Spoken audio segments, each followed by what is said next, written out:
Good morning everyone. বিয়া সিৰিজৰ 3 নম্বৰটো ভ্লগলৈ আপোনালোক সকলোকে স্বাগতম জনাইছো। দেখা পাইছেই নহয় চোতালত পেন্ডেল তৰা কাম আৰম্ভ হৈ গল।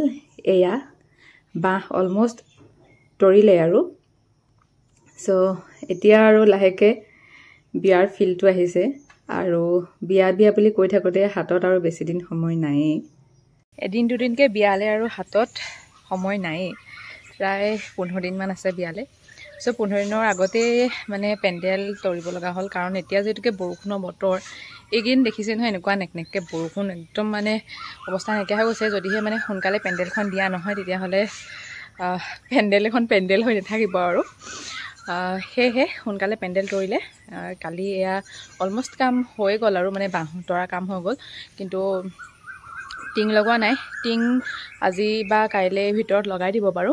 সো হে আপোনালোকক দেখাই দিলো।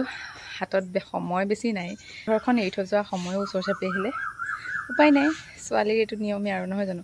তো এতিয়া একদম লাহেকে বিয়াৰ ফিলটো আহিছে। নহলে মানে এনেকুৱা লাগিছে পেন্ডেল তৌটো মানে এনেকুৱা লাগিছে মোৰ যেন কাৰোবাৰ বেলেগৰহে কিবা পাতিছে, মোৰ বিয়া নহয়।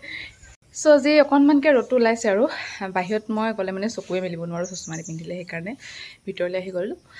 তো হে মানে এনেকুৱা লাগিছে যেন বেলেগৰহে কিবা বিয়া চে পাতিছে নেকি, মোৰ বিয়া পতা নাই এনেকৈ পেন্ডেল তৰিছে যদিও মানে অনুভৱটো ইমান হোৱা নাই। ষ্টিল মোৰ মাৰো এনেকুৱা এটা অনুভৱ হোৱা নাই যে মই বিয়া হৈ যাম। অনুভৱ হ'ব আৰু লাহে লাহেকে সময়ে বিয়াৰ দিন ওচৰ পালেহে। মাত্ৰ 15 দিন মানহে বাকী আছে বিয়ালে। তো হে আজি টাউনলৈও যাব লগা আছে। খাচখুচীয়া বজাৰবোৰ কৰিবগৈ লাগিব, মানে মান ধৰা সকলোখিনি বস্তু কিনা নাই আৰু মানে বিয়া বুলি ক'লে বজাৰখিনি ওলাই থাকে ন এটা দুটাকৈ। তো টাউনলৈও যাম, সেয়েহে ৰাতিপুৱাতে ভ্লগটো আৰম্ভ কৰি দিছোঁ। ভ্লগটো সম্পূৰ্ণকৈ চাই থাকিব। সেয়াই আজি দিনটোত কি কৰা হয় আপোনালোকক দেখাই থাকিম। তো বলক এইখিনিৰ পৰা ভ্লগটো আৰম্ভ কৰোঁ। ৰাতিপুৱা ধুনীয়াকৈ গা পা ধুই আজৰি হৈ গ'লোঁ আৰু অলপ আগতে খবৰ পাইছোঁ যে আজি পেহীৰ ঘৰৰ পৰিয়াল আমাৰ ঘৰলৈ আহিব বিয়া খবৰ ল'বলৈ বুলি। তো আজি বোলো খানাৰ প্ৰিপেৰেশ্যনটো ময়ে কৰোঁ। মাৰ ঘৰত আৰু বেছি দিনটো খানা বনাবলৈ নাপাওঁৱে। সো মোৰ হাতে বোলো স্পেচিয়েল এসাঁজ খুৱাওঁচোন, কেনেকুৱানো পায় নহয় জানো। আৰু মোৰ ভিডিঅ' এটা বনাবলৈ কণ্টেণ্ট এটাও মই পাই গৈছোঁ। সো আজি কোনো আলহী আহিব দেখাম, তাৰ আগতে খানাৰ প্ৰিপেৰেশ্যনটো কৰি লওঁচোন বলক। সেই গাইছ আজি বিয়া খবৰ ল'বলৈ আলহী আহিব পেহীহঁত শিৱসাগৰৰ পৰা।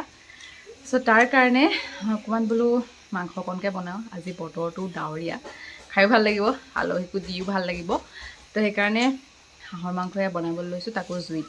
বতৰটো ভাল কাৰণে জুইত বনাই বেয়া নালাগিব বাৰু। সো সেয়াই আপোনালোকক দেখাই আছোঁ। ভ্লগ এটাও ষ্টাৰ্ট কৰিছোঁ, চাই থাকিব। জুইত কিবা ৰান্ধিলে তাৰ টেষ্টটো আচলতে সুকীয়াই হয়। যিমানে আপোনালোকে গেছত মাংস বনাই নাখাওক কিয়, জুইত যদি বনাই খাই চায় আৰু যিসকলে ৰেগুলাৰলি খাই থাকে তেওঁলোকেহে বুজি পায়। সেয়েহে আজি মই মাংসখিনি জুইতে বনাইছোঁ, কিজানি খাবলৈ অলপমান টেষ্টিয়ে হয়। আৰু বতৰটো যিহেতুকে ভাল সেইকাৰণে জুইত কাম কৰিব পাৰিছোঁ বাৰু। সেয়েহে মই এয়া ধুনীয়াকৈ কেৰাহীত তেল গৰম হৈ যোৱাৰ লগে লগে মই পিচি লৈছিলোঁ। আজি অলপমান মানে পিঁয়াজ আদা নহৰু গোটেইখিনি থেতেলিয়াই লৈছিলোঁ। একেবাৰে পেষ্ট বনাই পেলোৱা নাই, লগতে এটা জলকীয়া ভালদৰে থেতেলিয়াই লৈ এয়া পিঁয়াজ আদা নহৰুখিনি ভালদৰে মই ভাজি ল'লোঁ। লগতে আজি মই কেইটামান জালুক লং ডালচেনিও গুড়ি কৰি পেলাই এয়া ইয়াতে দি দিছোঁ। আৰু পিঁয়াজ নহৰু পেষ্টখিনি ভালদৰে ভাজি লোৱাৰ পিছত মই মাংসখিনিও যোগ কৰিছোঁ। এইখিনি হাঁহৰ মাংস হয় আৰু ভালদৰে লৰাই মই ঢাকন মাৰি ৰাখি দিম আৰু মাংসখিনি প্ৰায় 10-15 মিনিট ধুনীয়াকৈ মই ভাজি ল'ম। আচলতে মাংসটো চবেই বনাব জানে, কিন্তু চবৰে হাতৰ সোৱাদটো বেলেগ বেলেগ হয়। সো মইনো কেনেদৰে চিম্পুলকৈ বনাওঁ সেইটোকে আপোনালোকক দেখাইছোঁ। আপোনালোকে কেনেধৰণে বনায় হাঁহৰ মাংস মোক কমেণ্ট এটা কৰি জনাব দেই।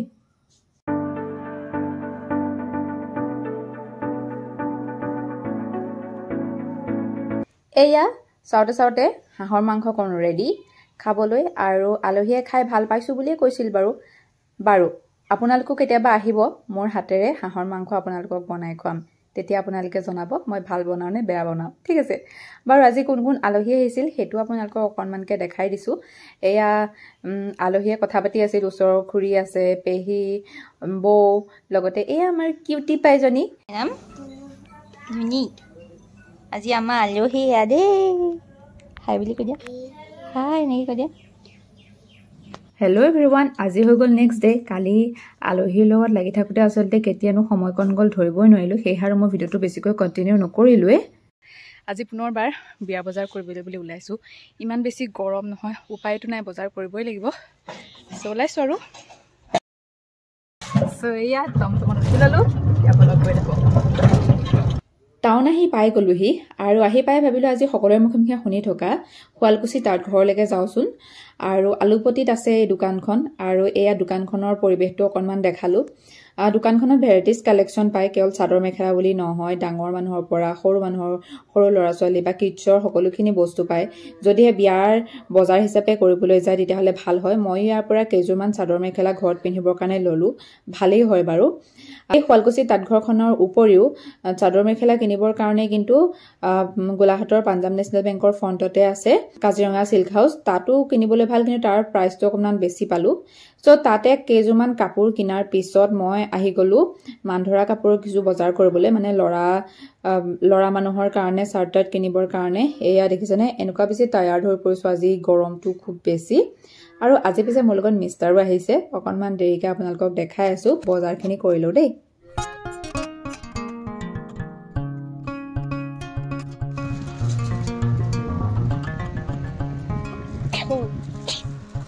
সৰু ছোৱালী কাৰণে কৰ্চেট আহে নি?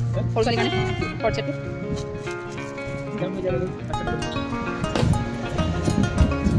এইখিনি সৰু সুৰাকৈ কিছু বজাৰ কৰা হৈ গ'ল।